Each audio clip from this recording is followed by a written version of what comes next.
आज आहे भाऊका अमावस्या, यालाच वैशाख अमावस्या देखील असे म्हटले जाते। ही प्रामुख्याने पूर्वजांचे स्मरण, पितृदोष निवारण आणि दानधर्मासाठी अत्यंत महत्त्वाची मानली जाते। या दिवशी आध्यात्मिक शांतता मिळवणे, नदी स्नान, पितृतर्पण आणि गरजू व्यक्तींना अन्न किंवा वस्त्रांचे दान करणे अत्यंत पुण्यकारक मानले जाते। भाऊका अमावस्येचे काय महत्त्व आहे आणि या दिवशी काय केले पाहिजे, नक्की ऐका। पवित्र स्नान। सूर्योदयापूर्वी उठून पवित्र नद्यांमध्ये किंवा घरच्या पाण्यात थोडे गंगाजल मिळून स्नान करावे। नंतर आहे पितृतर्पण।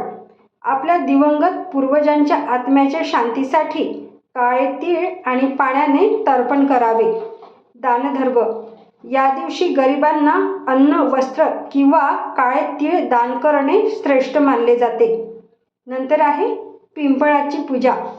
पिंपळाच्या झाडाला जल अर्पण करून 7 प्रदक्षिणा घालाव्यात। आणि नंतर मौन आणि ध्यान। मन शांत ठेवण्यासाठी मौन पाळावे आणि इष्ट देवदेवतांचे स्मरण किंवा ध्यान करावे। अशाच नवनवीन माहितीसाठी माझ्या चॅनलला सबस्क्राईब करा।